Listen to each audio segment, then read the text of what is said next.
क्या प्रेमानंद बालाजी श्री कृष्ण के अवतार हैं? आजकल एक बाबा बहुत ही वायरल हो रहे हैं। नहीं, धीरेन्द्र शास्त्री की नहीं, बल्कि हम प्रेमानंद महाराज की बात कर रहे हैं। प्रेमानंद महाराज को श्री कृष्ण का अवतार कहा जा रहा है। इनकी दोनों किडनी खराब हो चुकी है। ये ऐसा मानते हैं कि इनके अंदर कुछ ऐसा है जो इनसे सब कुछ करवाता है। इतना ही नहीं, बल्कि विराट कोहली और अनुष्का शर्मा इनका आशीर्वाद 2 बार ले चुके हैं। मशहूर शिक्षक ओझा सर इनके तारीफ करते हुए कभी नहीं थकते हैं। क्या सच में ये बाबा भगवान के अवतार हैं? क्या है इनकी जीवन यात्रा और कैसे आप इनका दर्शन कर सकते हैं, आइए समझते हैं आज के इस वीडियो में। कहानी शुरू होती है उत्तर प्रदेश के कानपुर के एक छोटे से गांव सरसोल से, जहां इनका जन्म हुआ। बचपन में लोग इन्हें अनिरुद्ध कुमार पांडे के नाम से जानते थे। ये शुरू से ही पीले वस्त्र धारण करते थे, जिनकी वजह से इन्हें पीले बाबा के नाम से जाने जाते थे। इनके माता पिता का नाम श्री शंभू कुमार जी पांडे और रमा पांडे था। प्रेमानंद जी को शुरू से ही अध्यात्म से काफी लगाव था। इसका एक कारण यह भी था कि इनके पिताजी और दादाजी भी सन्यासी थे। शुरू से ही इन्हें गंगा नदी के किनारे बैठने का बेहद शौक था। अध्यात्म से लगाव के कारण प्रेमानंद जी महाराज ने बेहद कम उम्र से ही हनुमान चालीसा पढ़ना शुरू कर दिए थे। प्रेमानंद जी ने ज्यादा पढ़ाई तो नहीं की है, यह 9वीं कक्षा तक पढ़े हैं। जब प्रेमानंद जी महाराज 5वीं कक्षा में थे, जिस समय बच्चे खेलकूद करते हैं, उस समय इन्होंने गीता श्री सुख सागर पढ़ना शुरू किया। स्कूल में पढ़ाई के दौरान इनके मन में बहुत सारे सवाल उठते थे। उत्तर निकालने के लिए इन्होंने श्री राम और श्री कृष्ण गोविंद मुरारी जी का जाप किया।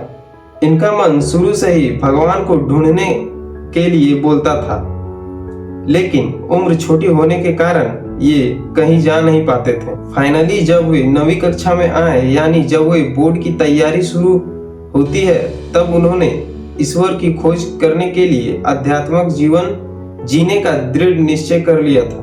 उन्होंने अपने माँ को भी इस डिसीजन के बारे में बताया। उस समय इनकी उम्र मात्र 13 वर्ष की थी।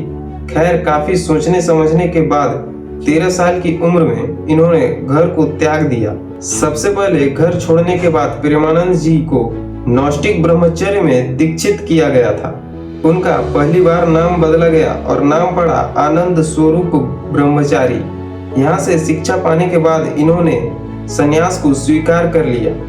इसे स्वीकारने के बाद इनका और एक नाम पड़ा। यह नाम था स्वामी आनंद आश्रम। खैर, यहाँ तक आते आते उनके अंदर ईश्वर को खोजने की बेचैनी काफी बढ़ गई थी।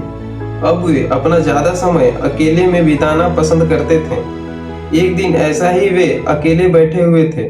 फिर होता यह है कि कोई अनजान साधु उसके पास आता है और कहता है कि महाराज, काशी के एक विश्वविद्यालय में रासलीला का आयोजन हो रहा है। बस फिर प्रेमानंद जी महाराज रासलीला देखने पहुंचे, लेकिन क्या मालूम था कि श्री कृष्ण रामलीला उनके हृदय को बस जाएगी। और उसके पश्चात भी 1 महीने तक महाराज जी ने रासलीला देखी। लेकिन रामलीला करने आए हुए वृंदावन से कलाकार के जाने के समय आ चुका था। तब महाराज जी ने सोचा कि अब वे यहाँ से चले जाएंगे, मेरा क्या होगा। दोस्तों, आज के समय में वृंदावन में एक आध्यात्मिक ऑर्गेनाइजेशन है, जिसकी स्थापना प्रेमानंद महाराज जी के द्वारा हुई है। महाराज जी का मुख्य उद्देश्य वृंदावन में भी विभिन्न धार्मिक कार्यों को करना है और उनके माध्यम से प्रेम और शांति को फैलाना है।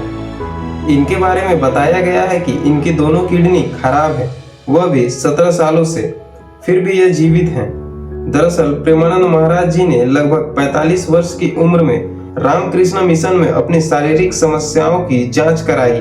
तो जांच के माध्यम से डॉक्टर ने पाया कि उनकी दोनों किडनी खराब है। डॉक्टर ने बताया कि इनकी जीवन अधिक से अधिक 5 वर्षों की है। लेकिन महाराज जी बताते हैं कि उनके ऊपर राधा रानी की ऐसी कृपा है कि अब तक 17 साल हो गए हैं और वो आज भी जीवित हैं।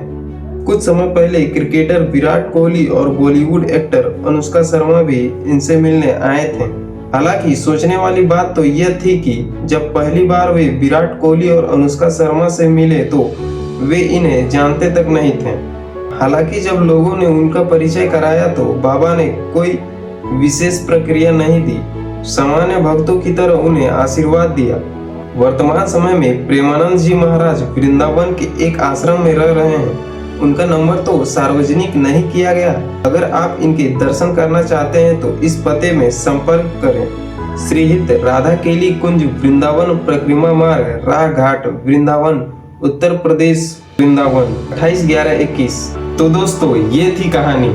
प्रेमानंद जी महाराज के बारे में आपका क्या कहना है कमेंट में जरूर बताएं और चैनल में नए हैं तो सब्सक्राइब जरूर करें। फिर मिलते हैं किसी नए वीडियो के साथ, तब तक के लिए धन्यवाद।